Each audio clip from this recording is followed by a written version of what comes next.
Ladies and gentlemen, would you please rise for the playing of the Sibling Rivalry Baseball Podcast with your host, the 2023 IBWAA Podcast Host of the Year, Jana, and her big brother, Jeff. Time for some more Sibling Rivalry Baseball Podcast. We are very excited to be here. As always, here to talk about the Dodgers, the Angels, and random other things that come into our minds, and always a little look around baseball. As we're wrapping up the season, today we'll talk a little bit about how the season ended for the Dodgers, the Angels, and more so probably look at all these rumors that are swirling around, and what's happening, what are we suspecting, as we both don our favorite World Series championship signature T-shirt. It has the Dodgers World Series championship on the front and signatures of the Texas Rangers team from last year on the back. No it's quality a hybrid control. It's a hybrid T-shirt to celebrate the last 2 years. Yeah. Series champions. And they're both got that same blue. They do. And I wonder... For a second, I thought, is Aroldis Chapman? Garcia, not Chapman. Aroldis Garcia coming to the Dodgers? Yeah. Well, I wonder, whoever was doing quality control, were they, just checking for Corey Seager's signature? Is he coming back? Is he? Yeah. They're like, okay, that's good. There's a lot of Dodger fans that would be happy for him to come back. Although I think it's safe to say Freddie has solidified himself, at least for now, as number 5. Oh, yeah. Number 5 is alive. Corey who?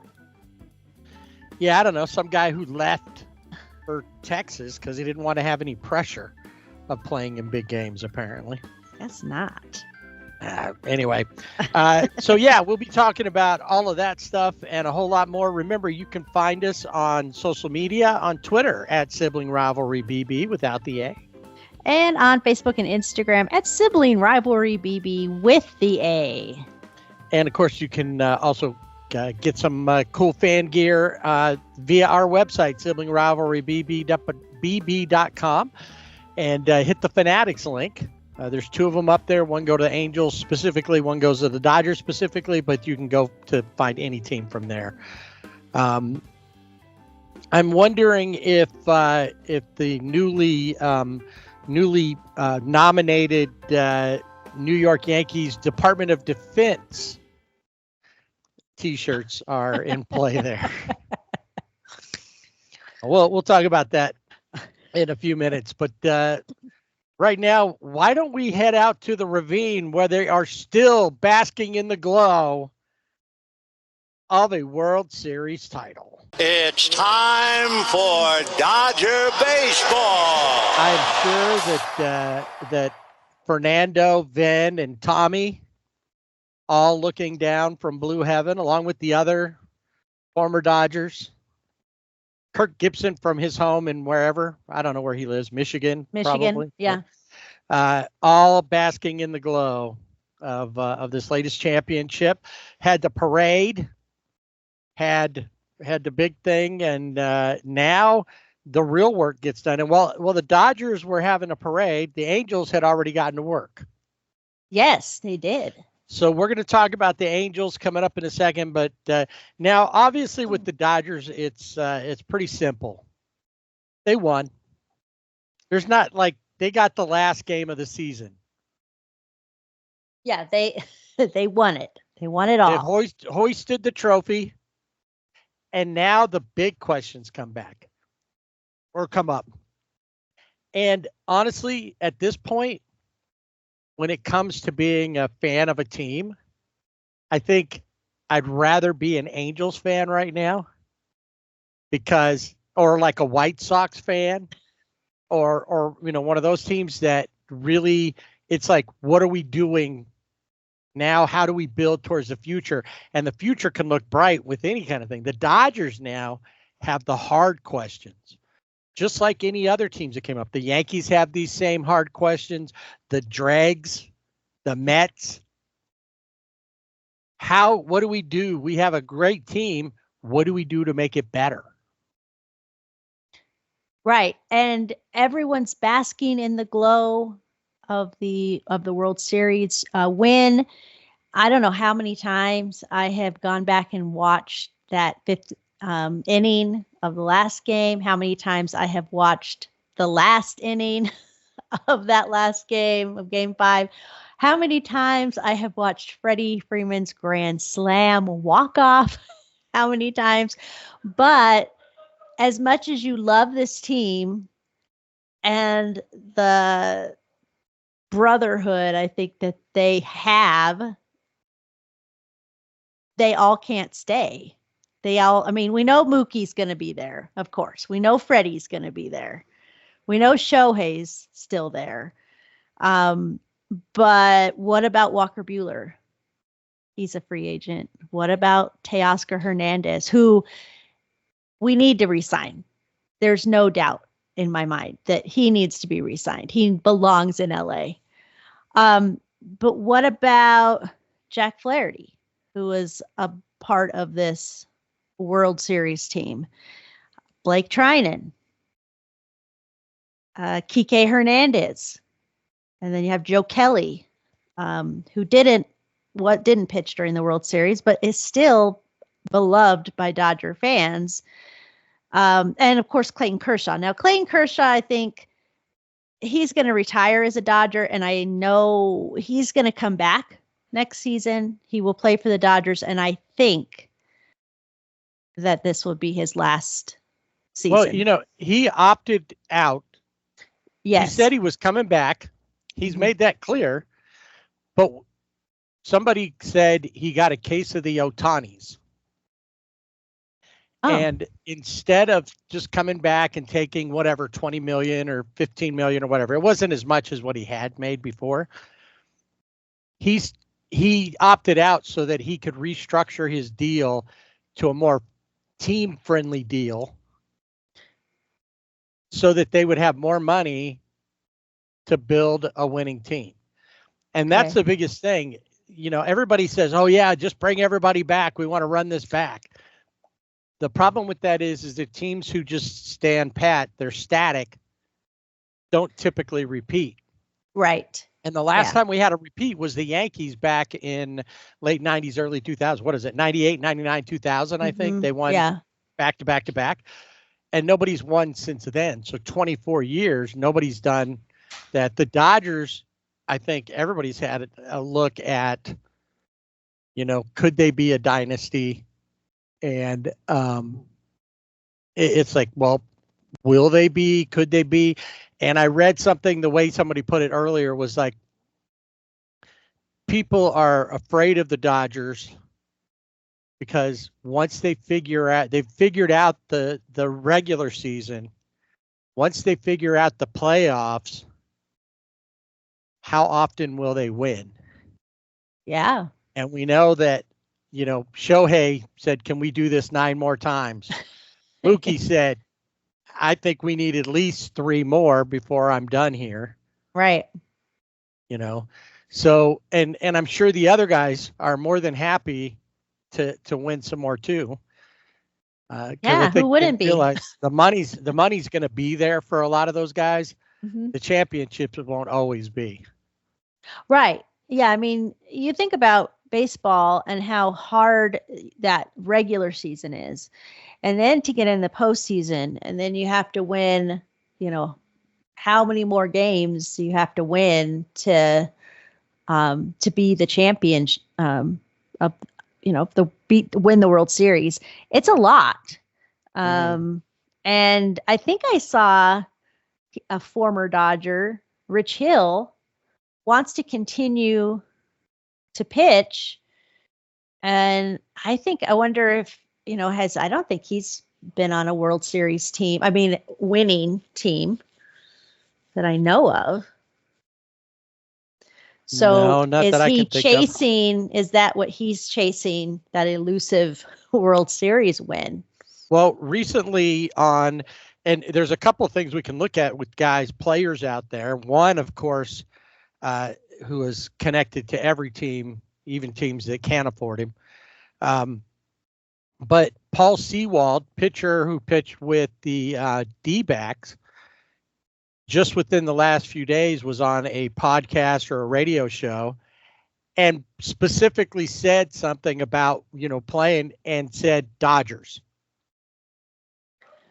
And that, would he want to be a Dodger? He almost asked to be a Dodger at that point. Now, do you want Paul Sewald? I don't know. But, yeah, I don't know. But there's a lot of guys out there who've seen what happens within the Dodger system. And there was talk too, at the end, whenever a team loses a series in the playoffs, and the team's out celebrating on the field, there's always players from the other team. A lot of the guys will just go back into the clubhouse. They're dejected, but there always tends to be one or two. Bobby Witt Jr., when the Royals lost to the Yankees, sat out there and watched the celebration. At the end of the World Series, when every other Yankee had gone back into the clubhouse,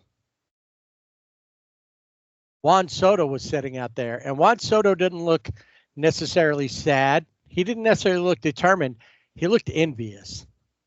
Oh, yeah. And a lot of people took that to be, is Juan Soto thinking, I wish I was a Dodger right now? Well, everybody at that point was wishing they were a Dodger. Very few players would say, no, I wouldn't have wanted to be a Dodger. Yeah. Manny Machado, Fernando Tatis. Right. Jerks exactly. of Profar would have probably said, yeah, I would have loved to have been a Dodger. Yeah.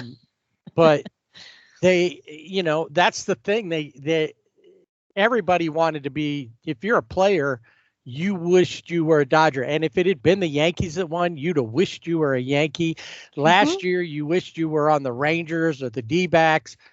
Whoever got to the World Series and won, that's who you wish you had played with that team. Even if it didn't, even if it wouldn't have worked out for you to be there, even if you never wanted to go there, you wanted it for that moment. Yeah. Well, I think for the Dodgers, I always think about a clip from spring training. It's Tommy Lasorda in the clubhouse. And this is, Clayton Kershaw's young, so I don't even know how many years ago. And he told those guys, he said, you're in the Dodger organization and you don't play for the name on the back of the jersey. You play for the name on the front of the jersey, because those other guys, they're the minors. With the Dodgers, you're in the majors. Well, when A.J. Pollock came to the Dodgers, this is a guy who was an all-star in Arizona. He had been around for a while, and his spring training comes out. He comes out into the outfield, and Jock Peterson says, "Welcome to the Bigs." And you would think that's like a derogatory comment until you see how the Dodgers run things. Right. Even if you don't like the Dodgers, you realize that they are a top-notch organization. Yeah, most definitely. And this is why it's going to be hard this off season, because as a fan, you just watched your team. I just watched the Dodgers win the World Series, and all of these amazing moments from, the whole postseason, and knowing that some of these guys are not going to be back. I think Miguel Rojas will be back. They picked up his option. Austin Barnes will be back. We mentioned Clayton Kershaw wants to come back, and I think he will. He's not. Yeah, he's just going to be later. Yeah, a little later, and we're not sure how long, because he just had the couple, the surgeries. Yeah, I was wondering about that, because he had the toe and the knee surgery, and they were done by different doctors. So was he? And is it on the same leg? Yeah, I don't know. And so was one at the knee and one was down at the toe, or how? Yeah, were they doing it simultaneously? Yeah, well, how did that work? I was just curious. That's an interesting question. Well, maybe we should see if we can get Clayton to come on our podcast here We and tell us all should. about it. Were they That would at the be same time? awesome. Yes, Like tell us about that like surgery. taking your car into the shop to get multiple things done. So, Yeah, one guy's changing your oil and the other guy's putting some new tires on, or yeah. Like, is that service a how it? transmission or what? How did it work? I don't know. Definitely Dodgers. I think universally all of the fans want Teoscar Hernandez back. He wants to come back. They did give him the qualifying offer. We know he will not take that qualifying offer. I don't think he's going to. But that gives them that starting point. Well, that lets him to know jump too off. that he's important enough to him. I'm never sure how to take the qualifying offer Yeah. because it's technically it's for less than he made. He made about 24 million this year. Right. It's 21 or 20, and there's been like 2 or 3 different things I've seen reported on MLB trades. Bleacher Report had something else, and some other people's. There was a deal where it was like, 3 years, 60 million. Well, that's 20 million a year, and maybe he play for that. The trade rumors what had him at 3 years, 90 million, which would be a raise to 30 million per year. Mm-hmm. Right. I think take my money now. Go ahead and pay him out. What are you waiting around if that's all it is? Somebody else said 3 years, 54 million, which is a discount too. Yeah. The question is there's one thing in the world that I think we all know is that Juan Soto is going to take the biggest amount of money from whomever. Right. Even if it doesn't, he says he wants to win, and I'm sure that a team that could win will offer him a lot of money. The Dodgers said they're not going to. They've kind of, not that they've taken themselves out of it, but they're like, he's not a priority for us. Yeah, and I think even if I wonder how much teams watch like fan reaction and how much that plays into certain things. Because I think there are some fans that are like, yeah, we want Juan Soto. I do not want Juan Soto. I think he would be a great DH. He's a great hitter, but defensively, he's lazy. He's lazy. And maybe he also has the stain for me of playing with the Padres. He was on the Padres. And I just don't want that because they're yeah, they're just lazy. Well, they have an attitude. The problem is if you don't have Shohei, then you could look at him because he's going to be a DH. Yes. And even though he's younger, you're going to have to deal with him in the outfield for a while, and he's just not that good of a fielder. Yeah, that's a problem, and you're going to spend a lot of money on him. Mm-hmm. Well, and he probably wants Shohei money. The problem is he doesn't pitch every 5th or 6th day, and he's not a great, like we said, he's defensively, he's below average. He's above average hitter. Yes. And as a DH, that'd be perfect. For the Dodgers, there's no place for him. Yeah, there's no place. And he is just, whoever is going to be the highest bidder is going to be where he's going to go.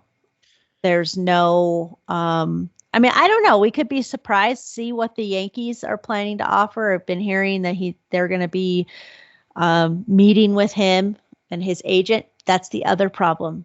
His agent is Scott Boras. And so he may not even sign till like March. Exactly. So we may be all riled up for nothing, but who knows?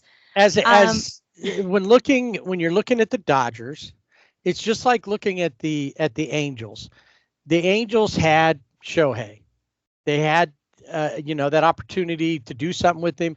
They could never get it together. And it's not Shohei's fault. And in a lot of ways, it's not even the team's fault. It's injuries to key players, to pitching staff, that stop that. So Shohei leaving there gives them more flexibility. Shohei being with the Dodgers just it's always kind of felt like the perfect fit. Probably had he come over when the DH was in the National League, he would have started with the Dodgers and been a lifelong Dodger. Yeah. So let's go, let's not get too far off with these other guys that they might be chasing. We, like I said, today, the last thing that I heard is that they are not actively pursuing Juan Soto. Yes, I heard that. And they may consider him if his market softens a little bit. So they're just basically saying, look, our needs are beyond him. And I think that once, as time goes, people are going to see that whatever contract he gets is going to be overpriced, even though he can get 13, 14 years because he's only 26. He can get a contract that'll take him till he's 39, like Mike Trout has, and that, but just not with the Dodgers. He can go somewhere else and figure. I honestly think it's going to be the Mets, personally. So let's take a look and see. So on the Dodgers, these are the guys we know for sure that are coming back. You mentioned Cuz Austin Barnes is coming back. We know Mookie will be back. Freddie will be back, and Shohei. They all have long-term deals. Tyler Glass now has I think he's got a deal through 2028 that has a team option there in that last year. Ryan Brazier, Tommy Edmond is back for another season. Max Muncy, you mentioned Miguel Rojas. Will Smith is a Dodger until 2033. Yes. And Chris Taylor has one more year with the team option for 2026. And then Yamamoto is a long-term Dodger as well, signed through 2035. Then those guys are all coming back because they've got contracts. Then you've got guys that are salary arbitration that could be non-tendered. You got Anthony Banda, Brusdar Graterol, Michael Kopech, Gavin Lux, Evan Phillips, Alex Vesia. And then I left these two for last because I think these are two guys that in the big picture of the Dodgers we have to talk about more than any of those other guys. Tony Gonsolin and Dustin May. Mm-hmm. There's other guys that, when we look at guys who are under full team control that are not salary or not arbitration eligible yet. We got, a couple guys who had bad outings during the postseason. Ben Kasparis, Michael Grove, Edgardo Enriquez, Brent Honeywell Jr., Kyle Hurt, Landon Knack, James Outman, Andy Pajes, Emmett Sheehan, Gavin Stone, and Justin Robleski. And then another pitcher that we probably need to talk about when we're talking about who the Dodgers should go after and where this guy fits in, along with Dustin May and Tony Gonsolin, is Bobby Miller. Yeah. Gavin Stone, we know, will be out probably all season because of his shoulder surgery. Emmett Sheehan had Tommy John, so he's gone for the season. So Andy Pajes, definitely in a better spot than James Outman.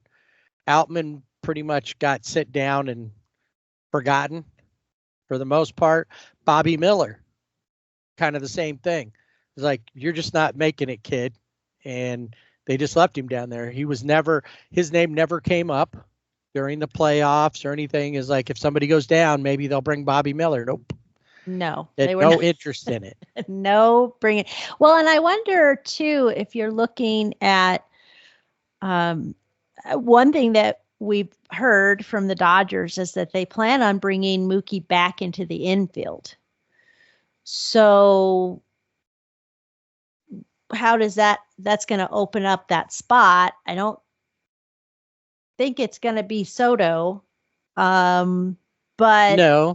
could they make a trade with I don't know, like the A's and get, now he was the DH, but get like Brent Rooker and have him in the outfield. But Right. what would the A's want in trade? Would they want one of those pitchers? Gavin Lux, I don't know. Well, and that's the thing too, is you start looking at the like the bullpen.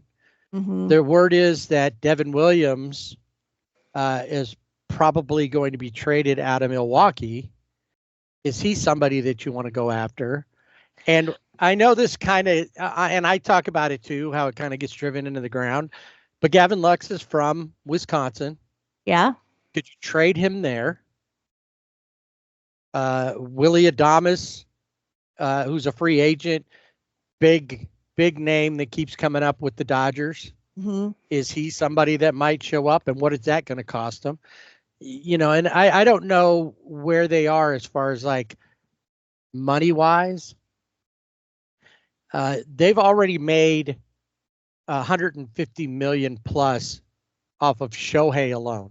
Oh yeah, just in the and that's just advertising stuff. Yeah, just advertising. Because everything. I mean, if you watch a Dodger game, it's everywhere. And also think about this with Shohei and his team-friendly deal.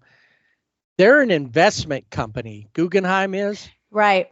They are taking that $68 million that they're not paying him up front, along with the $2 million that they paying that $70 million. They're taking that 68 remaining and investing it, mm-hmm. and getting more back from it, plus increased attendance, increased sales. Now you throw in a World Series championship that they couldn't seem to get to until Shohei showed up. It's like, where are they? The sky's the limit.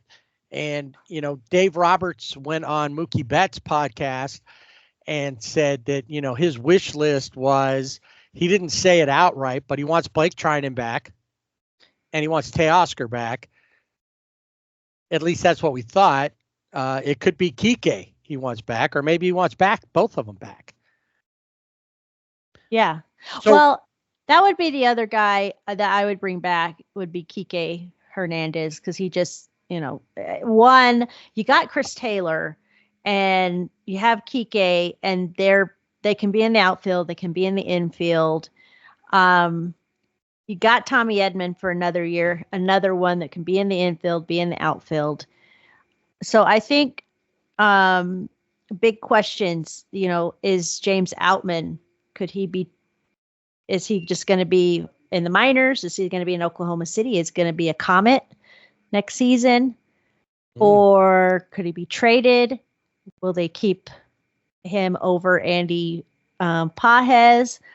Bobby Miller, I think, is another one that's a question mark. And then Tony Gonsolin and Dustin May, they both should be back. Tony Gonsolin did have the rehab starts in Oklahoma City and didn't look too bad. But we haven't seen Dustin May because he had the Tommy John surgery, was coming back, but then had that really kind of freak esophageal tear happen. And so then he was out. And so I don't know what kind of rehab has he been doing. Would he also be someone that, another team would want to take a chance on? I don't know. Because right now, if you look at the pitching staff, you have Yamamoto, Glasnow, and Ohtani. And I think Dustin May, Tony Gonsolin, and Bobby Miller are question marks. Where are they going to be? Jack Flaherty is a question mark. Are they going to re-sign him? What about Walker Buehler? Will he be re-signed? And then you also have Corbin Burns that's out there. Blake Snell, who has been linked with the Dodgers, but I think every player's linked with the Dodgers, so that's hard to tell. And then you have Roki Sasaki. Well, Yes. don't forget Max Fried. And Max Fried, and yes. A lot was made out of is Max Fried was out with some Dodgers at a celebration dinner, not shortly after the World Series. Yes, and after that's the right. parade. And he's a good friend of Jack Flaherty. They went to school together, went to high school together. And he was a teammate of Freddie Freeman in Atlanta. Won a world championship. Yes, I'm glad. Max Fried. Yeah, I forgot to put him down. So, and then what about? I mean, he's off, but Nolan Arenado. We've heard that the Cardinals may be parting ways with him. I say he looks good in red. Yeah. I mean, it's always been one of those things that, and they bring this up all the time. We hear it all the time. He's a hometown kid. He grew up a mile from the stadium. You know, his parents were season ticket holders. They sat up in the bleacher, whatever, right. Those stories. And he is he's a hometown kid, but there's just so much with the Dodgers. I think we know the pitching staff, but will there be trades? Will they trade Gavin Lux? Willie Adames? Will he come in? I just saw Ha-Seong Kim has been linked with the Dodgers. Yep. And so that could possibly, and I wouldn't mind him. I know he played with the Padres and he has that stain, but I don't think he's that's got an embarrassing because it's brown. When I said that, I didn't think of Yeah. I didn't think of that implication. Anyway, but yes. I didn't even think of that. But he's different. I don't know. There's something about him that's different. He plays at a different level than those other guys. They have a different attitude. So the questions are, where specifically do you need players? And making sure that you have depth, because that's always been the Dodgers thing, having depth. Yes. Do you try to trade like Chris Taylor because you have Tommy Edman?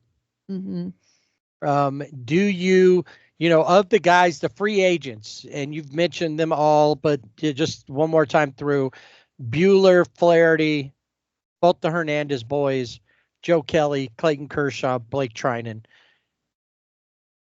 Any of those guys, I think we could take Clayton Kershaw off of there because we know he's going to come back because he wants to retire as a Dodger. He said as much right after the parade and everything. He said he wanted to stay a Dodger and be, and finish his career there. He doesn't want to go anywhere else. So when you look at that, you look around the field, where do you need spots? Because you've got Freddie at first. Will behind the plate, Freddie at first. You have whether Mookie comes in to play second, or even if you still keep Gavin Lux to play second, you've got somebody at second that's serviceable, or you've got an all-star. Shortstop, I think you've got right now you have what they had all last season, Miguel Rojas and Tommy Edman. Or towards the end of the season, they had Tommy Edman. Right.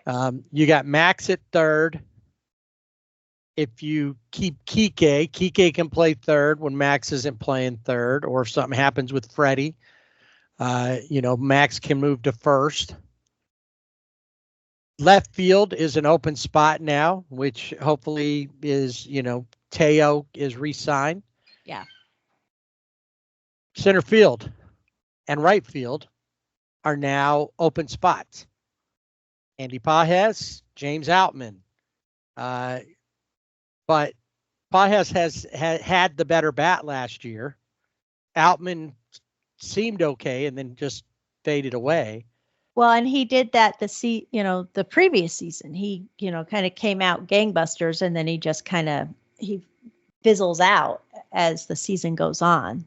Who's available out there that so when it comes to who's on you need outfielders and maybe a shortstop. The question is who sticks around? Who continues to be there? And then of course we know the bullpen or the pitching staff. You need to figure out what's going to go there. Tyler Glasnow is supposed to be back, but how much can he pitch?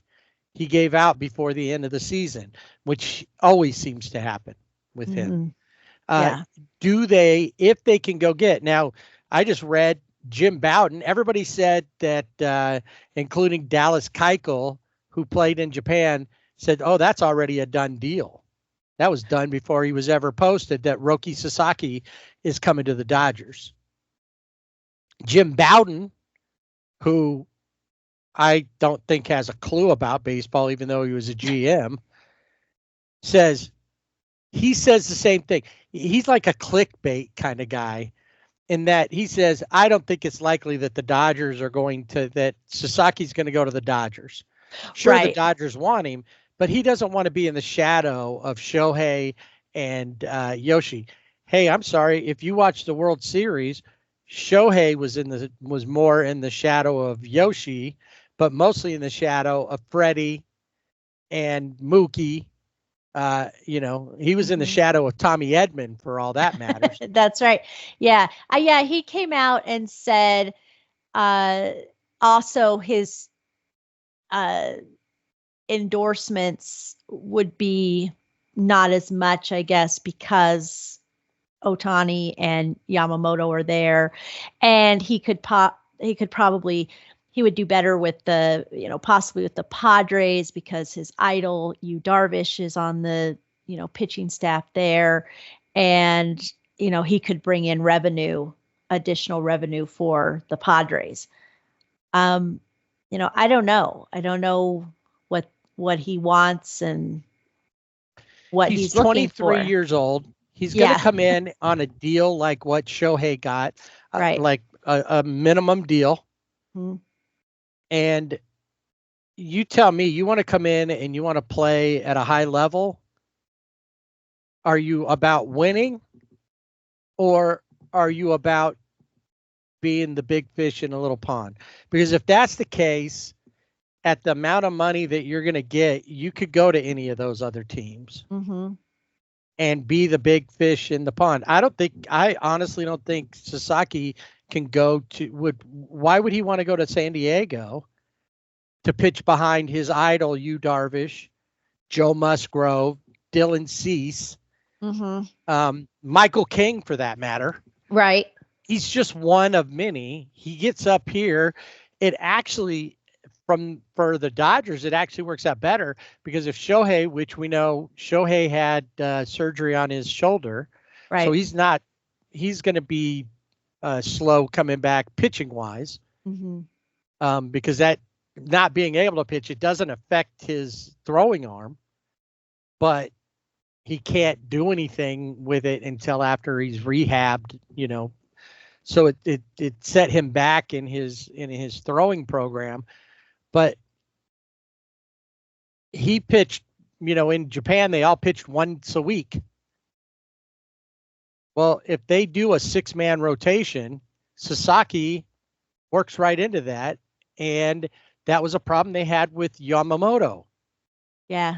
He had a hard time going twice a week when needed like that. That's right. So, it depends on, obviously, money's a big thing, and he's going to look at what but look at what the deal is. It's, eventually you're going to get paid if you're good. Mhm. So what's the best situation? And, it seems to me like there's other teams that have good pitching programs. He could go to Atlanta. We always talk about their pitching program. San Diego's got good pitchers, but if you're going to use that as he doesn't want to be in the shadow there, he's in the shadow of you, Darvish. That's the same Right. thing. You dip. Well, he would be the What in same, the like world? if he wanted to go, or say he wanted to go to a team that had another, Japanese player. I mean, we heard with Yamamoto, oh, he doesn't want to do that, but it sounded like he did because he and Shohei are, good friends. He could go to the Cubs, Right. And he Uh, could pitch with Imanaga and play with Suzuki. right. He's just not, it doesn't matter where he goes unless he goes and they've not got anybody. If he goes to, and we'll have to see, but if he goes to Miami, Sandy should be back next season, Alcantara. Right.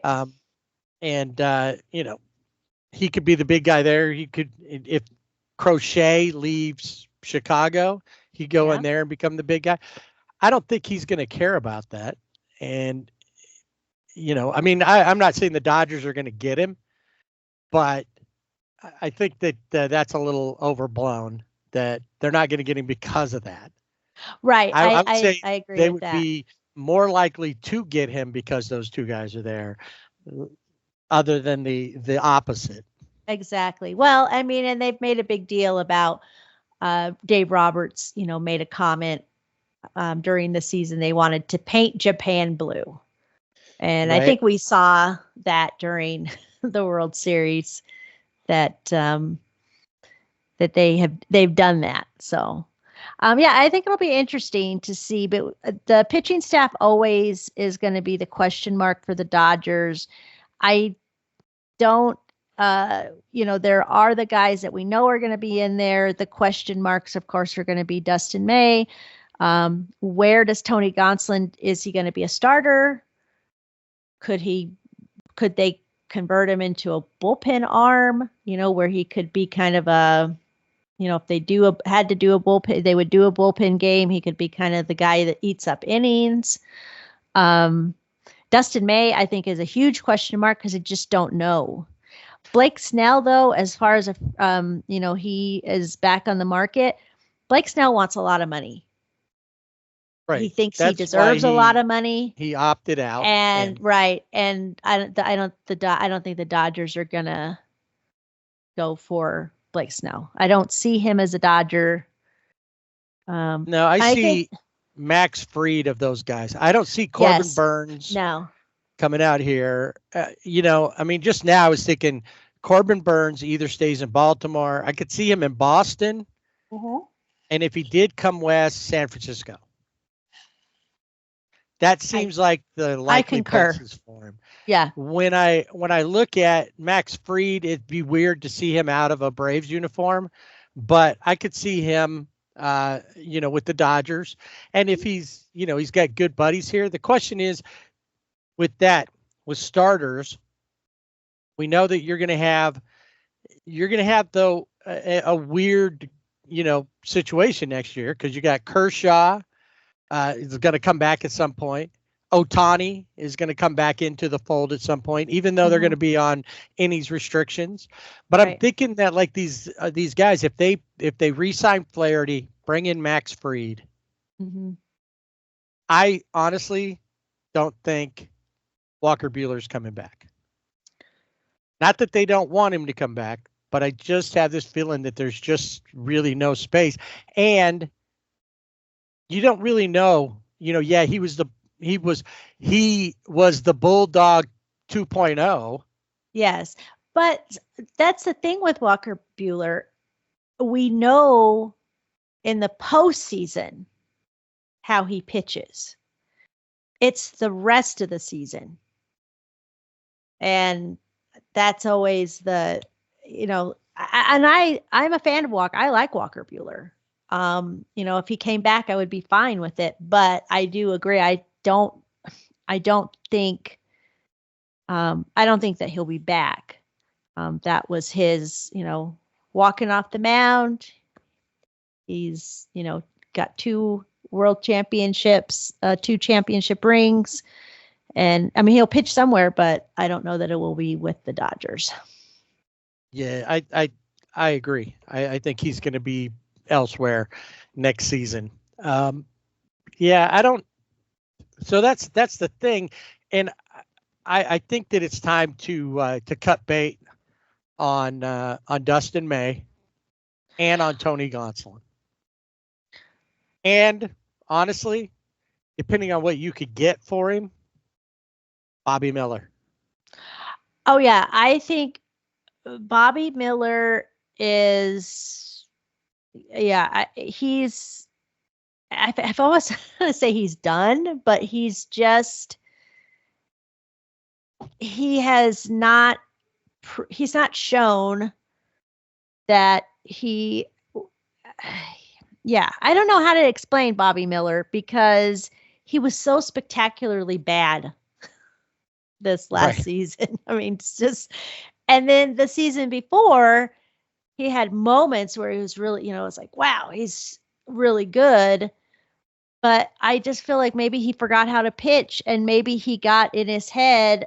And we've talked about this on so many shows before where it was all about, 100 miles per hour, 99 miles per hour with him, how hard he's throwing instead of pitch selection, how you're throwing it. How are you, what are you offering up to the hitter? And it can't just be that you threw 100 miles per hour, but that doesn't work. Right. I mean, we've seen guys who can throw 100 miles per hour. I think Michael Kopech is one of those guys, Brewster Gratterall. But even Michael Kopech is effectively wild. Mm-hmm. So you got to know it. And Bobby Miller doesn't know it yet. He doesn't have it yet. And so either I think he could go somewhere else. I think Dustin May is almost just kind of an afterthought. Like, oh yeah, Dustin May. I forgot. I saw him at the parade and I was just like, oh yeah, Dustin May. I forgot about him. And Tony Gonsolin too. I like Tony Gonsolin, but where is he going to go? I don't think there's room. I think you're right. I don't think there's room for those three guys in a Dodger rotation. No. Yeah, that's my thought is use them for trade. Yeah. As best you can. Package it up with Gavin Lux and Dustin May someplace. Get another high leverage arm. If you were to go out and if you re-signed Flaherty, so let's say you've got Yoshi, Tyler Glasnow, Shohei, Flaherty, Max Fried. And then, one more guy with a 6-man rotation like that, which could be maybe one of those two guys, Gonsolin or May, or you try to, like I said, I don't see Burns coming, but maybe you do look at somebody else out there that, Sasaki, you bring Sasaki in. Right. And then you've got a 6-man rotation, and then you have, and then you're still working on guys. You got guys that'll come back. Kershaw will come back at some point and give you a few starts. Who knows how much he can really give you, but if he can get you through parts of the summer, and that's less work for everybody. And then you figure out what to get in the bullpen to, because like we were just talking about, you figure you can still keep Kopech. There, Evan Phillips and Alex Vesia. If you want, you could re-sign and then re-sign Blake Trinan, Joe Kelly. get somebody like Devin Williams, or someone in that echelon, and then just wait for like Gavin Stone to come back, and which I don't think he'll be back. Like I said, I don't think he's coming back next year. No, But he's. But yeah, so there's a lot of questions, but that's why I think it's harder to be the Dodgers right now, because how do you run it back? How do you get better? Because look at how well you did with a team that was falling apart, at least from the pitching standpoint. And the guys that they threw out there in the World Series on the bullpen day were not guys that you would normally want in those kind of games. Yeah, Game 4 of the World Series is a perfect example. Clinch a game, that you could clinch the title with, and it almost became a throwaway. In fact, it was a throwaway. Mm-hmm. So what do you see? Where do you think? What's their number one target outside of Teoscar? Outside of Teoscar, okay. Definitely. Pitching. We need to get a pitcher or two. I think we need to look at shortstop. Just decide what they're going to do there. And I think that, what's the other two outfield spots? Well, right. You let Pages play center, let's say. Yeah. But who's to say him and Outman can fight it out? But if they don't have a solid bat, it's just like having Cody Bellinger back. Right. As far as how Bellinger ended up playing. And you need a right fielder if Mookie's coming into second. Right. So, where do you go? And when you look at the free agent market, see, that's where I think maybe the trades could get them a better right fielder. Well, and that's what I was looking at. Re-sign Kike. Between him and Edmund, they could play center field. Yes. But what about Santander? He's I think he's going to stay in the East, but. Well, and that's why I was thinking more of, could they do a trade, like with the A's, or with, who could they? Would the Rockies be? He's a center fielder, but would they be willing to trade like what's his name, Britton Doyle, and they could get him over in right field, because he's a Gold Glove winner this year. I think there's some options, not so much on the free agent market, but through trades, because I think the Dodgers have players that they could trade, especially to maybe some teams. That's the thing. You don't know what the other teams want. Sometimes they want everything, like the White Sox and Crochet.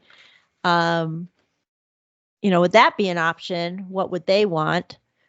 So that's why I think maybe trade-wise, they might be able to get. That's how they're going to get one of the outfielders. Or what about bringing Jock Peterson back? He's a free agent. Yeah, no, I like Jocelyn, but he's primarily has been, playing DH, and I know, he can be, but you look at any of those guys, JD Martinez, obviously he's a DH, but he has played in the outfield. There's really, there's really not a lot of guys there. Right field, I think, yeah, Teoscar, the Dodgers need to get him back. And even looking at free agent wise, left fielders, Tyler O'Neill, he's scrappy. Could fit. But you just don't see anybody else that, a lot of these guys are, David Peralta, is on there, Eddie Rosario, but they're all, when you look at him, he had like a negative WAR. So trade wise, I think is the way for the Dodgers to go when I'm looking at outfielders.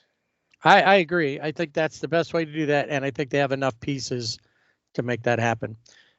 So where would you say, in your way too early predictions, do you think if they make with minimal moves, if they, maybe get another starter and bring in an outfielder, do they have enough to run it back?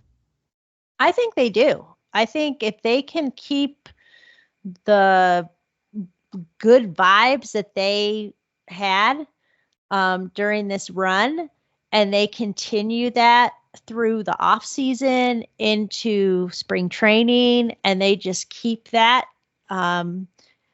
tightness, connectedness, because I think we a lot of times overlook that when you look at a team, especially a baseball team that plays 162 games. I think that the Dodgers could do it. I think they could run it back. And it's, it goes a lot to, who's in the clubhouse. You're gonna have Mookie back in the clubhouse. Freddie's back in the clubs. Those guys you're gonna have Miguel Rojas, who was a huge leader. And I wonder if that's one of the reasons why they brought him back as that veteran coach, almost kind of coach in a way, because he does work with the younger, he works with everybody, teaching them, and worked with Gavin Lux quite a bit. So, it didn't cost him a lot to bring him back, but there's value in that. When I looked at the Yankees team, and obviously there's bias on my part because I am a Dodger fan, but when I looked at the Yankees team and you watch how what's the connectedness? Now, I don't see that. All I see is Judge, Soto, Stanton, but there's no connectedness between them. When I say Ohtani, Betts, and Freeman, there's, they're each trying to help each other get on base, whether it's a walk, a single, whatever it may be, where the other guys seem to be like, how many home runs can I hit? Right. And that was the big thing with the Yankees. We found, not to say that I wasn't worried every time one of those guys came up. Oh yeah. Right. But the Yankees really were flash over substance. And, or style over substance. They were home runs, was their biggest thing. And it really showed that while they were the best in the American League, they weren't as good as the Padres, right, or the Mets, right, or the Phillies. Mm-hmm. Any of those teams, I think, could have beat them in the World Series. Yeah. And I'm absolutely sure, based off of how, when you look back at everything, that if the Dodgers hadn't been able to get past the Padres, they would have probably taken their first World Series. Yeah. Because they just, like I said, going in, they just had a different connectedness that we didn't see, like you're talking about with the Yankees. So, I think they're capable of running back, but I do believe, if they don't get a couple more bullpen arms, they have to have. They might be able to get away with on again, off again, hitting center fielder or right fielder, but one or the other. They need to have at least two outfielders. Yes. That are able to hit the ball. Yeah. And that otherwise, you're asking you're asking the top 3 to continue to carry the load. 4 if Teo comes back. Yeah. And we saw at the beginning of the season, even Will Smith was involved in all that stuff. And by the end of the season, he was batting at the bottom because he just couldn't keep it up. Right. So exactly. All right. Well, the Dodgers, they actually start their season. I think their first spring training game is February 20th. They actually will start the regular season in Japan with a couple against the Cubs. And then they are going to play the Tigers on everybody's opening day at the end of March. And that will be an ESPN game. A lot to happen between now and then as they they build that team. But of all the teams, they're one that I think has the most pressure because they look like they're built to be a dynasty, but can they run it back?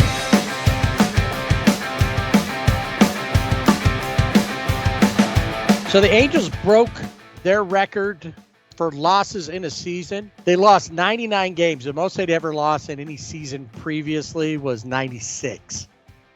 And this team just fell apart. I think that there was, some youth, some guys that rightly so weren't called players who wanted to win or knew how to win or big league ball players. However Ron Washington wants it to be said now.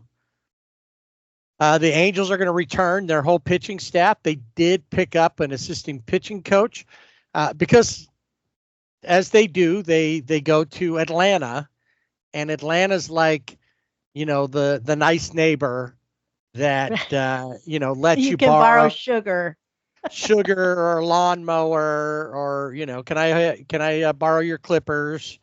Right. And because Perry's got time there, they had time up in Atlanta, he's got relationships there. So he ends up signing a guy who he didn't pilfer this guy. He was just not re-signed by the Braves, Sal Frasino, who was a catcher, but he was one of the staff there, and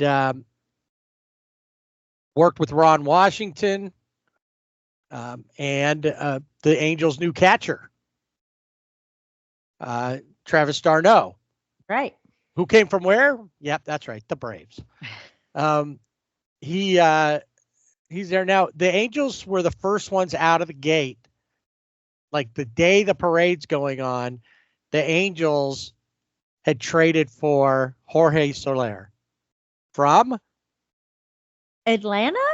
Yeah, I think so. And they sent Griffin Canning, who this probably works out for them because they were not sure what they wanted to do with Griffin. And it didn't feel like they wanted to bring him back. So there was a lot of talk that maybe he'd be non-tendered. At least they got something for him. And then when they said they were going to raise the budget, the payroll was going to be a little higher this year. Didn't think it was going to be because you traded off a guy that was making $3 million this year for a guy that's making $13 million this year. Right. And really isn't, will he be helpful? Sure. But did you really need him? Probably not. Soler is, the one thing they were talking about is using Mike Trout, Anthony Rendon, potentially in the DH spot, which doesn't make any sense to me to put Anthony Rendon there. Anthony Rendon didn't hit a single home run last season, could barely hit anything. And if everything stands true, he has to earn his job anyway. And they've been talking about getting a third baseman, like a solid third baseman, coming up in the offseason. They got Kyle Hendricks, pitcher from the Cubs. And you mentioned it earlier about Miguel Rojas being a leader. He's Kyle Hendricks is an older guy. He's at the back end of his career. And a lot of it is talking about having him in there as a veteran presence to help teach the kids to be there. He's only going to make about $3 million, so he's a steal, really. And but here we go. We're already there. And then they signed a few other guys to start kind of building up and building some depth, which they desperately needed. And I hear Perry is going to get an assistant GM. I did. I heard that as well. One other, actually two. They signed Kevin Newman, right? Who is an infielder, former Gold Glove winner in Pittsburgh, and played with the D-backs last year. Not too bad. Slash line 278, 311, 375. And a lot of that is probably because Zach Neto had shoulder surgery at the end of the season, and he's going to miss the beginning of the season. Yes, technically the end of the season, but like almost 2 months after the end of the season. Oh, that's true. So because he didn't get it directly, like a lot of times, like last year, Shohei needed surgery. He got it like before the season was over, right? And he knew that he wasn't going to play anymore. He went ahead and got it done, so he was ready for for more this season, at least for what he could do. Zach Neto tried to rehab that shoulder issue, and but it just wasn't working out. So he went ahead and got the surgery. He injured it on a slide at one point, and that's not sure how long he'll be out at the beginning of the season. But that's why, adding Newman, Scott Kingery, right? They I was going to mention. Yeah. Well, one thing I did want to tell you, I read, is a guy by the name, I guess a guy, Kerry Miller from Bleacher Report, an MLB insider, but I'd never heard of this MLB insider, says that the Angels could probably, and this is the thing, there's no like they will. Of course, the Angels could trade Mike Trout. Duh. Like, of course they could. But will they? And he also predicts that the Angels will have the worst record in the AL West.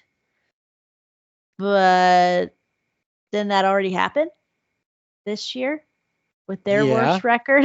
They did have. So they already had that. Mike Trout has a full no trade clause. He's got 6 years left on his contract, $212.7 million still there. But Mike Trout's pretty loyal. I guess they could trade him, but I don't see the Angels trading Mike Trout. Well, I think that the opportunity to trade Mike Trout, that window closed a while back. Yeah, I think you're right. He's owed too much money. He's not been productive overall in many years now. How much would they have to pay somebody to take him, along with who else? Right. You'd probably have to trade Zach Neto along with Mike Trout, so that you wouldn't have to pay too much of his salary. So I don't think that that's the way to go. Mike, he signed to be a lifetime Angel, and I know that there's the feeling that Anthony Rendon is happier when he's injured and not having to play. I don't feel like that's necessarily Mike Trout, but I do wonder if this has gotten to him to a point that he can't. It's just overwhelming him, and it's making it hard for him to work coming back. Just because that's been his way, time after time. And maybe if it happens again this year, maybe he needs to look at retirement, even if he can't stay healthy for the bulk of this season. Hopefully, if he moves to a corner spot, if he and Soler are splitting up time at DH, that will help. And maybe having somebody that, Solero have another good season, and maybe these other guys that they have will be in a spot to make it easier for him playing every day, that he doesn't feel like he's carrying the load. The Angels have, a lot of. I don't see them picking up any of the top free agents. Juan Soto's not coming to Anaheim. What? I thought I heard his name attached to the Angels. No, you've heard his name attached to everybody. It's true. I have. Juan Soto is heading to Japan, to the Chiba Marines. I thought he was going to the Mariners. There's 5 the Mariners. years, $60 million. Disco turkeys. That's right. So there's just the questions. There's a lot of questions that the Angels have to answer. Some of it's about their young guys, and building up. That one thing that was a big deal was the lack of depth, and them letting Perry know that and kind of extend him an extra year, letting him do it, and giving him a little more runway this year. A little more rope to further hang himself, whatever you want to call. That could be. We'll see how that works. I also think that that we're probably going to see maybe some trades with the Giants, not only the Braves, but his brother took over as the GM for the Giants. That's right. So who will have to see what comes up, but. When you look around, they've got a lot of young talent.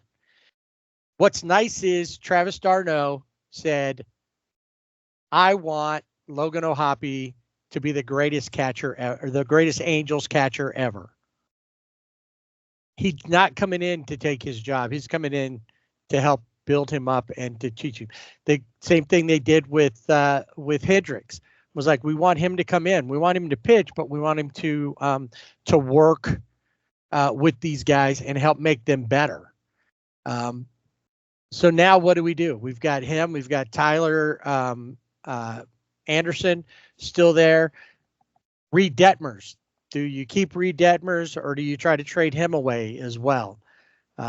Is Patrick Sandoval going to make his way back after Tommy John surgery? Joe Adell, if you move, he was a natural center fielder. Does he go back to center field? Because I don't think you're going to get anything for him necessarily. And he started to play like he can be an everyday player, an average player, not as far below average as he used to be. And then Robert Stevenson, who was their big free agent signing last year, was hurt all year long. He should be back. Will he help in the bullpen? There's just too many questions, but a lot of hopefulness. And honestly, nobody cares. I know that the mandate from to Perry from Artie Moreno was, we want to put together a team that'll make it to the playoffs next year. I don't think that's going to happen. I'm not saying it can't happen, but I think the year, if they make it to you can hear Vince Scully, in the year of the improbable, the impossible has happened. They make it to the playoffs, and it doesn't matter what they do in the playoffs. If they just make it, that would be a big, huge step forward. There are a lot of players, a lot of pitchers of all ranges that they can pick up. They need some more starters. They need more depth pieces. Taylor Ward in left field, still there. Does he move to let Mike Trout play left field, or does Mike Trout go to right field? Who plays center? Third base. Do you put Luis Rengifo there? And while you're making Rendon earn his job, Neto you'll play Newman until Neto comes back. At second base, unless something falls apart for him, Christian Moore, who they just got last year in the draft, looks like he could be the second baseman, potentially out of spring training. And then you've got Shanuel at first base. But isn't it worth it to maybe take a look at Christian Walker and see he's available out there? Even Paul Goldschmidt, if you want to go and get these older guys to teach. Yeah, why don't you? Yeah, look at that. Yeah, could get Pete Alonso.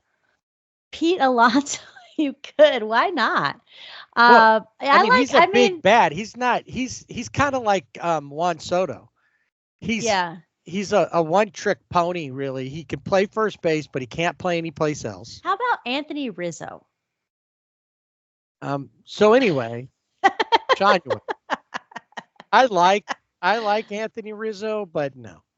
No, I don't see him as an Angel either. But when you think about somebody, a veteran player who could, and he was more of I know that Aaron Judge is the captain of the Yankees, but I feel like watching Anthony Rizzo, and he's always been this way. He has always been the guy, if they're at the mound, to talk to the pitcher, kind of slow things down a little bit for the pitcher. Mm-hmm. And I think that Anthony Rizzo could have that same effect for the Angels with the, with the younger squad that they have. I'm not saying that I don't think he's going to go to the Angels, but he could have an impact beyond. Right. Yeah, no, that would be, but that falls in that same thing. We're getting guys who can also we're getting them ready for their post-playing careers and turning them into on-the-field coaches. What about, instead of Christian Moore, who knows what he will do coming out of spring training, go get Gleyber Torres. Sure. Yeah. Why you get not? A leadoff man and a solid second baseman. I mean, I doubt that he's going to, I think, the Steinbrenners are going to try to bring him back in New York, but go get Gleyber as a second baseman. The shortstop, Kevin Newman to start. And then, I don't know, there's just, there's a lot of guys that are available this year that aren't break the bank kind of players. You really only have a couple of them that are going to be looking at big contracts. And that would be, Soto, Corbin Burns probably is your number 2 in that mess. But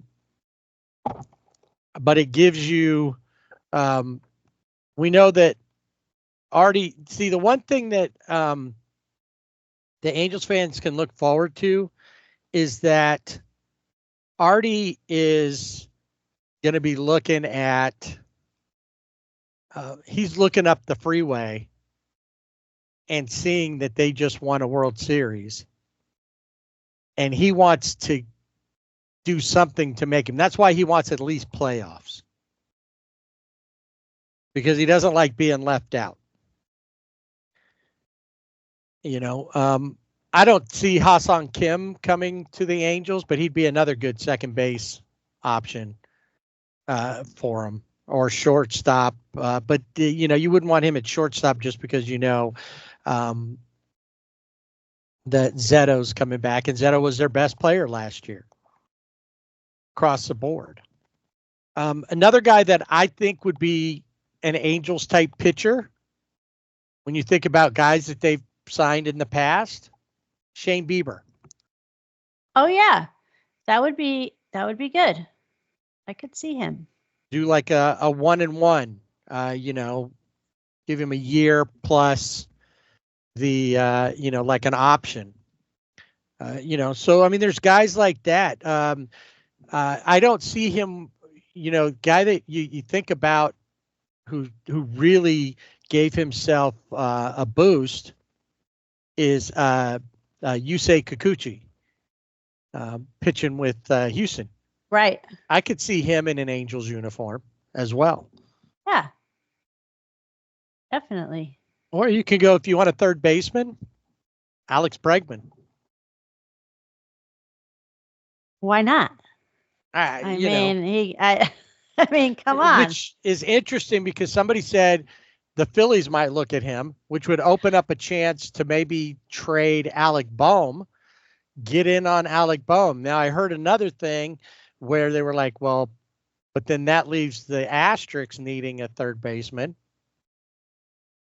Maybe they could trade for Alec Boehm, and essentially Bregman would go to Philly. Boehm would end up in Houston after the trade, with Bregman going as a free agent. A lot of people say that's probably not going to happen because Jose Altuve will be smacking Bregman on his knee. No, don't go anywhere. Bye. Stay.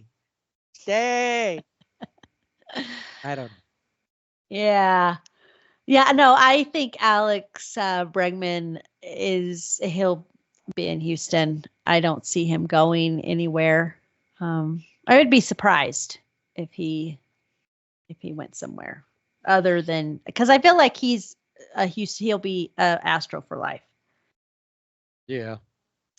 But could, and no one's going to trade for Anthony Rendon. Nobody wants him. So he's around. Yeah,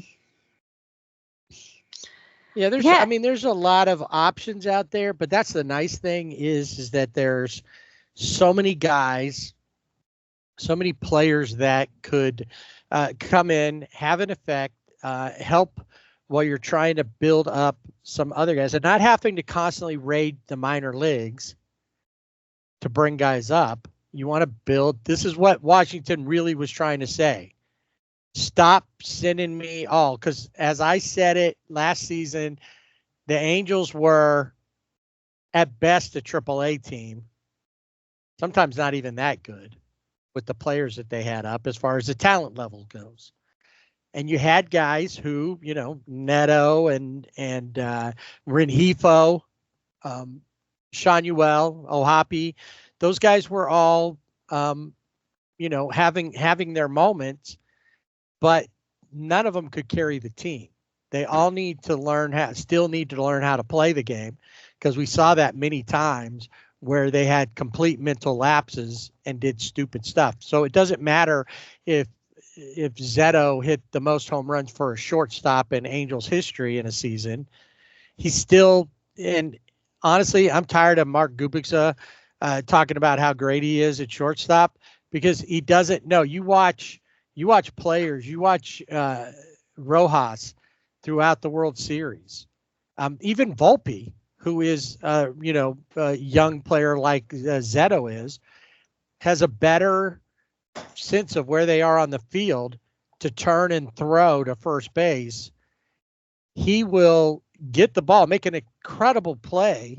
He's got great range, and then come up throwing and be offline because he didn't turn, set, and throw, and didn't really know where first base was when he came up. And that's what you look for in a shortstop. I don't care about all these extra numbers and that stuff. These guys have to play fundamentally sound baseball, and they can learn from what happened to the Yankees in the World Series. They didn't play fundamentally sound baseball. The Dodgers were a great team, and like Garrett Cole said, they just kept grinding. The Angels don't know how to do that yet, and Ron Washington called that out. And that's where they need to be. They need to learn how to grind. They need to learn, be better with the fundamentals. They need to have better base running. As much as Joe Odell has, Jordan Scott Adele has improved. He still made some bad base running errors. He's still, but he wasn't alone. So having some of these guys, but not just a catcher and a pitcher that can help guide your staff in Darno and Hendricks, but having, somebody else out there, Well, I think even Anthony Mike Rizzo, for all that matters, right. that can help give them a clue. Well, and I think Mike Trout, if he can stay healthy, he definitely would fits that role where he could. Obviously, he's going to play like Mike Trout can play, and we've seen him play, but have a good full year of healthy season, but still be that leader and showing those guys, Well, I agree. And what he's probably not the guy to do it, but they need what the 88 Dodgers had starting in spring training. When Kirk Gibson showed up, he was no nonsense. He didn't play around. It's like, hey, we don't have any time for this. We're here to play baseball. And we're here to win. And they need somebody that's going to put them in. I want them to have fun. And because I think that every team plays better that way when you're playing looser and free and you're having a good time. But you got to figure out that you can't just play hard. You have to work hard all the time, especially when you're young in your career. And as I've mentioned here myself, I knew that as much as I love baseball and playing baseball, I didn't have the grind in me that a lot of these guys have to have. You have to do it. And you have to be thinking baseball 24/7. You get to a point, you see guys who eventually CJ Wilson, when he was with the Angels, comes from Texas. He's pitching well. CJ's an Orange County guy. He comes back home. He's into racing. He's into stuff. You start watching. Blanca loved him. She followed him on like Instagram or one of those because he always had pictures of his dogs on there. But his outside stuff, he wasn't focused in on playing the game. Well, it was his racing team. It was his family. Now, there's nothing wrong with that. I want you to be, Freddie Freeman showed, but Freddie Freeman was grinding for years. Freddie Freeman is a veteran. And when he got hit with issues this year, he was still able to come back. But you know what? We know about him. If his son had still been battling through, he probably would have missed the World Series if he had to. Oh, yeah. And nobody would have blamed him. But look what he did, because he's a different level. These guys have to learn how to be players like that are constantly, you always have to be grinding. And none of the Angels players, I think maybe Luis Rengifo was pretty much always a grinder. I'll give Kevin Pillar when he was out there. Yeah. He's just not out there having fun and playing games. No. He's out there playing hard-nosed baseball. And, that's, Brandon Drury was that way. And then he got hurt, and then he just never came back from it, really. Yeah. I don't know.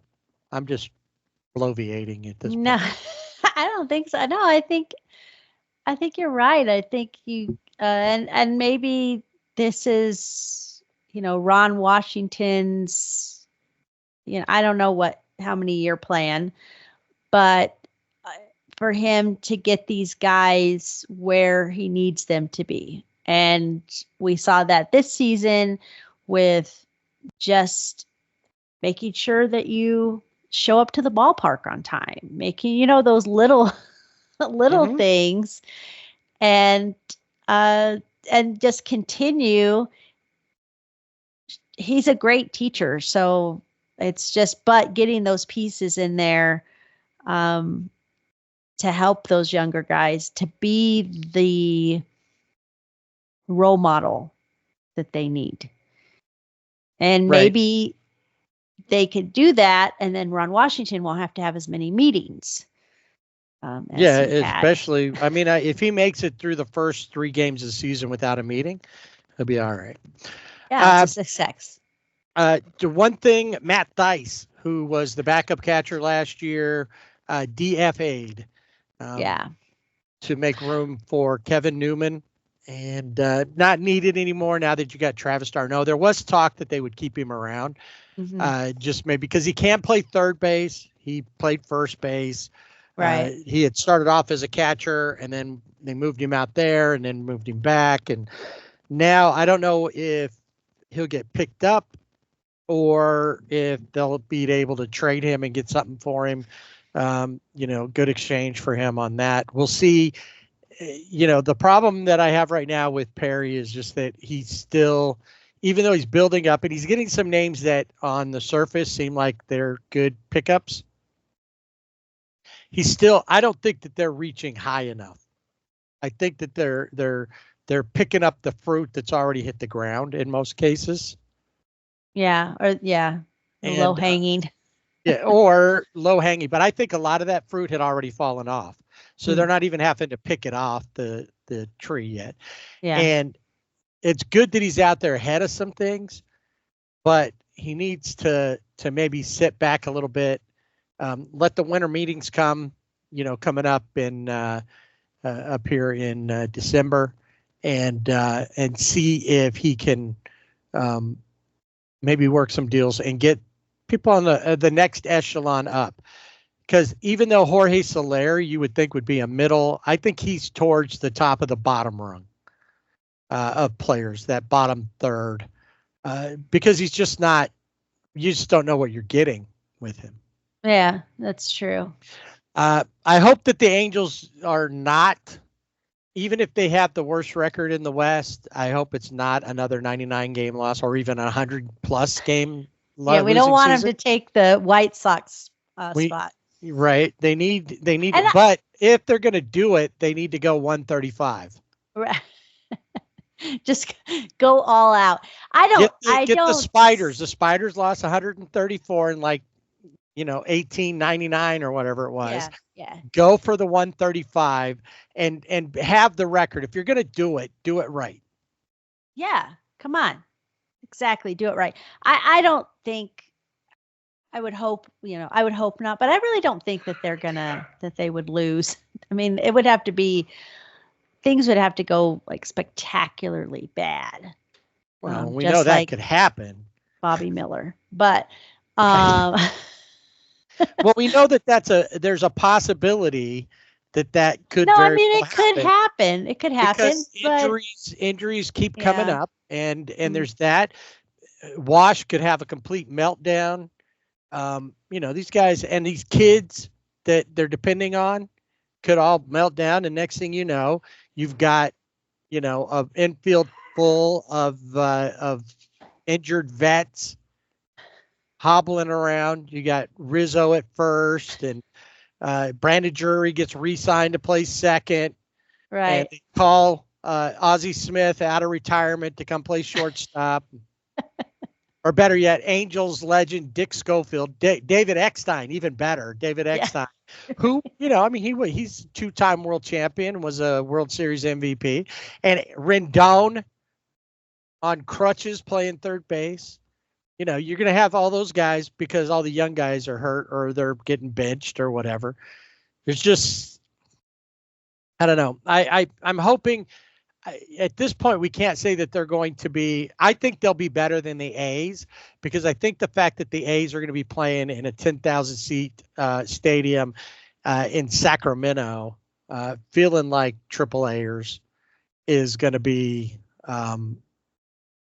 tough. Well, are they just the A's, or are they now the California A's? They are just the Athletics. Okay. A's, Athletics. No, California. Because I thought I had seen A's. something about California, but I thought, I don't think that's right. So they're just the A's. Right. They're nothing. Yeah. So I think that'll be bad. That's demoralizing. So the Angels will start the 2025 season out in Chicago. So they start off with the White Sox on March 27th. It looks like their spring training starts in February 22nd versus Seattle and Tempe. They do that. It's interesting for who did I see? I was thinking about it with the Dodgers, but the Angels play the White Sox, the Cardinals, and then they come home to start for their home opener versus Cleveland. And even though we've already talked about them, there was something I noticed about the 2025 schedule for the Dodgers that was interesting to me. Oh, they play to start the season off. I said they start at home versus Detroit, playoff team. Then they play Atlanta, playoff team. They go to Philadelphia, playoff team. And then they go to Washington. Interesting. And then they have to play the Cubs again. So that was there was something about the way that laid out. And there was somebody else that I was looking at looking at their schedule, that it was like the way that it worked out. They played a bunch of teams that all had made the playoffs and worked their way back. I'm trying to remember who it was, how it worked. I'll have to look and find that. But they ended up playing, with the exception of playing like the Cardinals in the middle somewhere, the way that particular time frame went, had them playing teams in reverse order. They played, I think it was the Dodgers. They played, because I was looking for that. They play the Yankees, the Mets, the Cardinals, and then the Padres. Oh. So they play in that set without, if the Cardinals weren't in the middle of it, they play the teams in reverse order. Oh, right. That they faced them in the playoff. Funny. Yeah, I was wondering when that rematch was going to be. Dodgers and the Yankees were going to rematch during the season. So, yeah, I think like I said, Angels. I'm not holding my breath for any kind of a great year for them, but I mean, they have potential to be so much better than they were, but that's a low bar. Yeah, I just thought of in Pretty Woman, where she's getting ready to leave at the end, and she says, "You have potential, Kat DeLuca," or whatever her name was. Right, Laura San Giacomo. Yeah, that's right. That's right. You got a lot of potential. And she's like, "I do?" Yeah. Well, they do. They have that, but any team that finished, as badly as they did, or the White Sox, they have that, So we'll see. What we do know, like I said, is that the front office, for the most part, they're adding an assistant GM, which he hasn't had one of. I don't think the whole time he's been there, and then the coaching staff is all the same, and we'll see how it all comes together.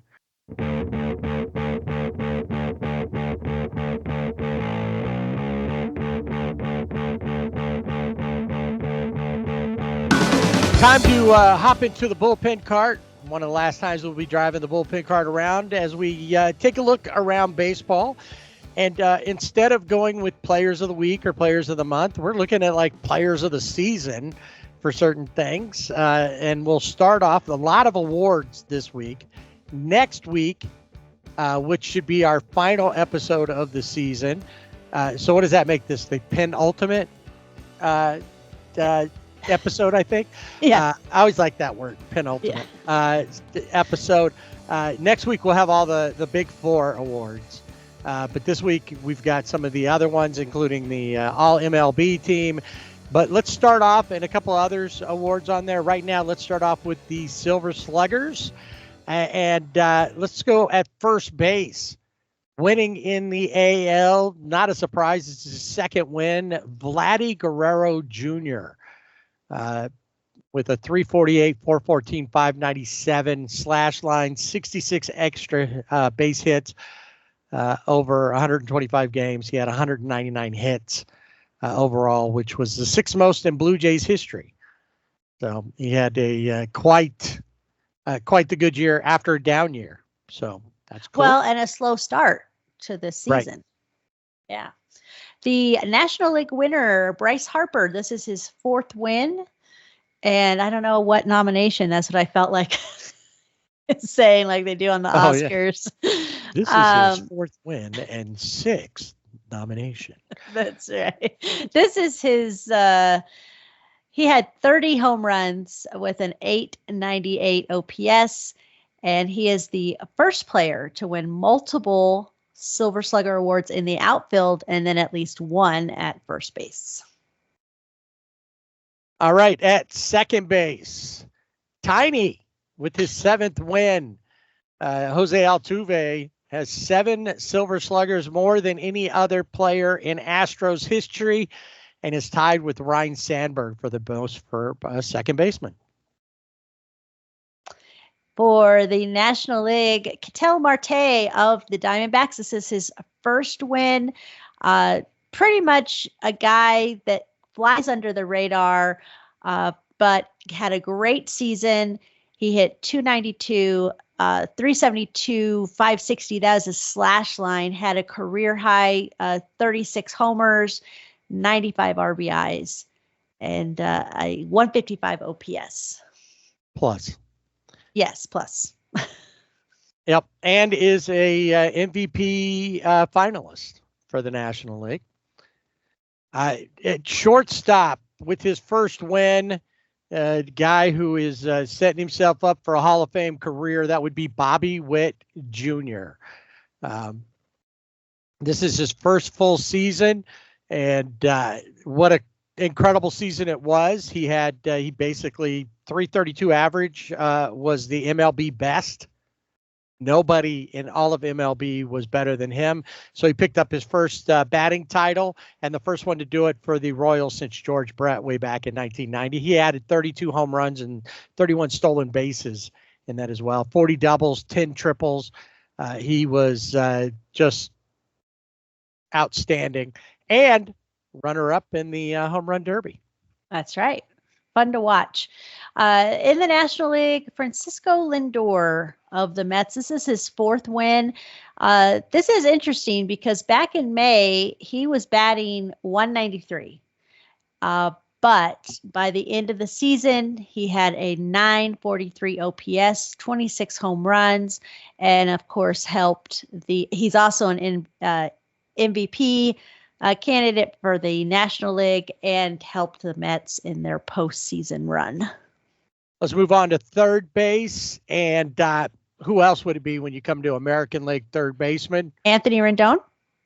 Right, exactly. How'd you guess? Even though he only played 3.5 games, Anthony Rendon put up some crazy stats.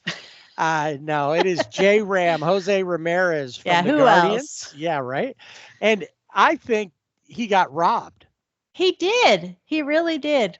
Because they didn't play, it didn't matter. So they didn't play the 162nd game of the season because both teams had made it. I'm trying to remember who they were going to play. I think they were playing Detroit, but they were, weather stopped it, but it didn't have an effect on the standing. And he missed out on a chance to join the 40-40-40 club, which was doubles, home runs, and steals. He was one away from being 40-40 with 39 home runs, 39 doubles, had 41 steals. He ranked 2nd in the AL in RBIs with 118. Whenever you go, this guy, he always has that game face on. And I think we're going to see him in the Hall of Fame someday. Oh, yeah. Agreed. National League Award winner, Manny Machado of the Padres. This is his 2nd win. Another guy who had a slow start of the season, but he had a strong second half.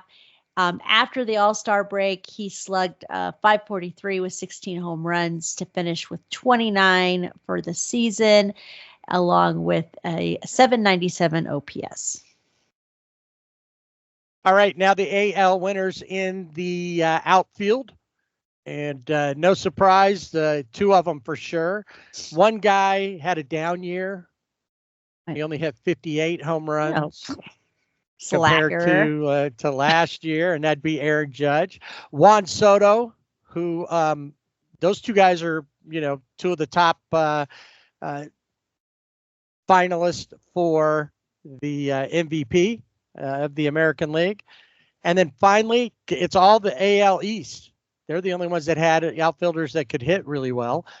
Anthony Santander, my favorite Oriole, grabs his first Silver Slugger at 44 home runs, and which is something. He trails only Mickey Mantle, Chipper Jones, and Lance Berkman for the most by a switch hitter, and became a first-time All-Star in 2024. Had 102 RBIs.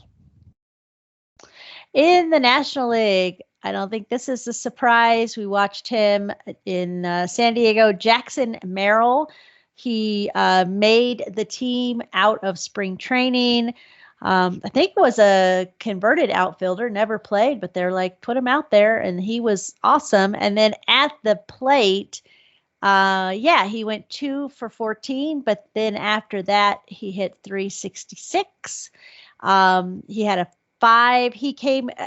He's the youngest player, 21 years old, to hit 5 game tying or go ahead home runs in the 9th inning or later in the same season.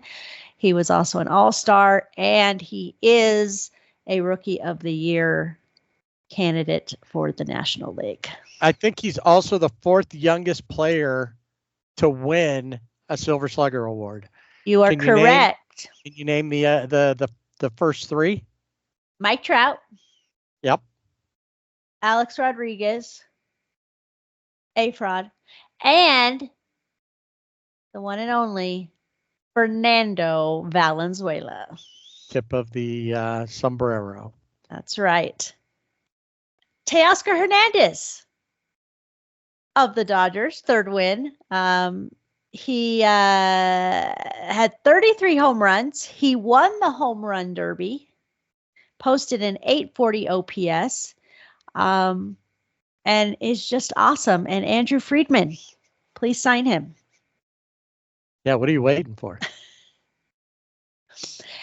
And I I have to read these. In his first win, Jurickson Profar. Do you say that Jerkson Jerkson? or Jurickson? Jurickson. Jerks. I like Jerkson. Not Jerkson. He is in his 11th major league season. You would never be able to tell. He had an 839 OPS, 24 home runs, and he was named an All-Star for the first time. Behind the plate, grabbing the Silver Slugger Award, the guy who won the Clemente Award, Salvador Perez. It's 5th one as he ends the end of his career. It doesn't look like it. 27 home runs, 104 RBIs, and he's got more Silver Sluggers than any other Royals in history. Yeah, and it sounds crazy. He's 34, but he seems so much older, like wiser. Right. There's something about, he would be like, isn't he like, I don't know, 40? Yeah. Didn't he retire? Right. No, there is something about him that seems like he's an older guy. And he's just fun to watch. And he just has didn't he win like the pitching ninja, which is, there's a guy, the pitching ninja that's on Twitter, and he won like nicest strikeout, like nicest response. Oh yeah, to respectful to the try. Yes, yeah, exactly. that was good. He turned around, smiled at the pitcher, just kind of like, man. Yeah. He's one of I like him a lot. It's one of my favorites.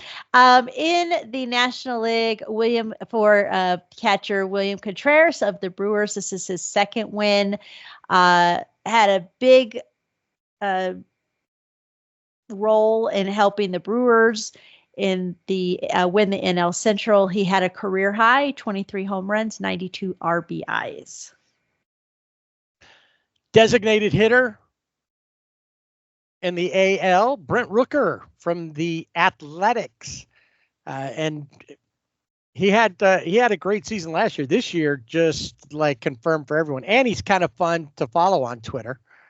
As Yes. you were talking about him, he is right on there. He had a 39 home runs this season, and was ranked 7th with a 293 batting average, which was 47 points higher than last season. And this is no surprise, but in the National League, Shohei Ohtani has his 3rd win, and he is the founder of the 50-50 club, 50 home runs, 50 stolen bases, but 54 home runs, 59 stolen bases is what he ended up with. And of course, he is the top MVP candidate in the National League. Yeah, and I would say that there's a fair chance that that may go unmatched, that he'll be the only one in that club, the 50-50 club. Finally, the utility winners. It's cool that they started doing that, utility winners and all these Gold Gloves, Silver Sluggers. Josh Smith from the Rangers, he picks up his first win after sitting on the bench to start off opening day. All it took was an injury, and that how it happened for Lou Gehrig, and Cal Ripken came in one time because of that, and these guys went on to play, have great careers. Same thing happened. He filled in, and it earned him a Silver Slugger. And in the National League, the utility player, Mookie Betts. It's his 7th win, and he started the season at shortstop, and then he played right field for the rest of the season. On June 18th, he fractured his his left hand. Was fractured after he was hit by a pitch. But when he came back, he was gangbusters. Finished with an 863 OPS, 19 home runs, and 116 games. And his 4 Silver Sluggers awards with the Dodgers are the 2nd most in franchise history, behind only Mike Piazza's 5. That does it for the Silver Slugger Awards. We've got a few others to go through. Let's take a look at the comeback players of the year. That was just announced. National League Comeback Player of the Year goes to Chris Sale of the Atlanta Braves. He had 4 injury-plagued seasons, but he finished tied for the MLB lead in wins at 18. He led the majors in ERA, and he also led the National League with 225 strikeouts. Grabbing the Comeback Player of the Year for the American League, Garrett Crochet, who, I don't know how many times this last year we heard his name when it came to trades and such, but he ended up staying a White Sox, much probably to his chagrin, all season long. After being a reliever for 3 seasons and having a sub-3 ERA, they converted him to a starter, and that worked out well. Struck out 35% of opposing batters, had a 3.58 ERA over 146 innings. Oh, and by the way, he's still trade bait based on the rumor mill. Yeah, exactly. All right, so for the relievers of the year in the National League, Ryan Helsley of the Cardinals. He topped the Major League leaderboard with 49 saves in 53 opportunities, setting a single season record for a Cardinals closer. And he is the winner for the first time of the Trevor Hoffman National League Reliever of the Year. Taking the Mariano Rivera American League Reliever of the Year award. I don't know that this one's really a surprise. Emmanuel Clase, who he didn't have a great postseason, but he recorded a .61 ERA tying him with Dennis Eckersley for the third lowest mark in a single season. Of course, we know Eck is a Hall of Famer. Figuring Class A is probably going to join him there at some point. He's behind Zach Britton, and Fernando Rodney had a .60 at one point. Zach Britton had a .54. The winner of the 2024 Edgar Martinez Outstanding Designated Hitter Award goes to the one and only Shohei Ohtani for the fourth consecutive season. He is the second player to win the award 4 or more consecutive times, only trailing by one, the record set by Big Papi David Ortiz. Yeah, I think he's going to break that. I think so too. When he had his 50-50, created that club, he had his best individual performance, 6 for 6, 3 home runs. He led the NL with a 9.2 wins above replacement. So tons of awards given out. We still have more to go. Like we said, we got the big 4. Did you want to do the Hank Aaron? Oh yeah, sorry. Before we wrap up today, still got a couple more awards to go. What do we have left? The Hank Aaron Award, which is given to the best offensive player in the American and National League. 50 players have won the Hank Aaron Award. This is since it was established in 1999, and it's kind of somewhat synonymous with MVP. Like if you win the Hank Aaron Award, you're probably going to be the MVP, and I don't think it's any different this year. And real quick, the Hank Aaron Award is determined by not only votes from fans of baseball, but also a panel of Hall of Famers and previous winners. And this year, the National League Hank Aaron Award goes to Shohei Ohtani. Really? Yes, I can't believe it. When I saw it, I was like, what? This is crazy. What more can we say? I mean, other than Shohei. And of course, the other one, I mean, if that wasn't anticlimactic enough, the American League winner of the Hank Aaron Award goes to Aaron Judge. Yes.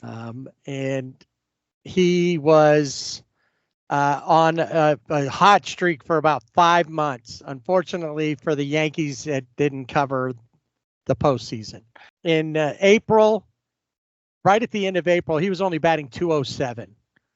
And he just said, to heck with this. And he started battling, batted .352 and posted an OPS over 1,000 every month after that. 52 home runs over the last 127 regular season games.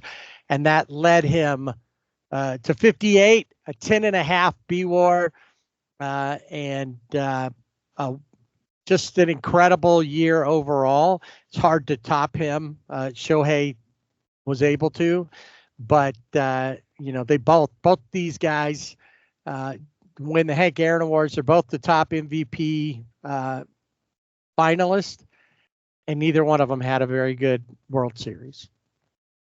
Yeah, exactly. Neither one of them did. So they That's true. canceled each other out. Yeah, they certainly did. There you go. All right. Well, that's going to wrap up this week's awards. There's more to go. We got the all MLB team, and like I said, next week when we come on, we'll have the top 4. Yeah, next we will have the big ones: the Rookie of the Year, the MVP, Manager of the Year. Which I got something to say about that, but we'll leave that for next week. Yes. And what else do we got? Cy Young. Cy Young, yes. How could I forget? The 4 big ones, and then we'll also do the All MLB team. thank you. You're welcome.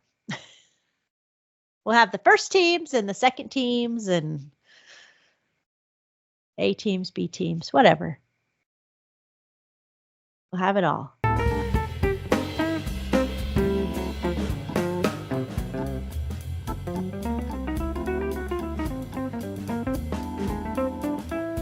All right, that'll do it for this week's edition of the Sibling Rivalry Baseball Podcast. Hope you enjoyed us going a little bit long, but we just had a lot to say, wrapping up the season and thoughts. It just flows. They flow, and I gotta tell you, I'm missing baseball, Yeah, and that's what it's been tough extra long. because I remember after the World Series, we're like, when do we get a chance? And I haven't gotten into my football groove yet, or I've been trying to watch basketball. Luckily, college hoops has just started. Yes. And Yeah. but I haven't got there yet, so I still have to get that going. But yeah, I'm ready for some more baseball. I'm ready to see what the Dodgers, if they can run it back, see if the Angels can finally make the playoffs. Next week, our final episode of the season before we go into hibernation, and we will have all those awards we talked about, and who knows what else. We will see. All right. So make sure you check us out on social media, on Twitter at Sibling Rivalry BB without the A, And on Instagram and Facebook at Sibling Rivalry BB with the A. Till next time, when we have more of the final season information, don't forget to swing away.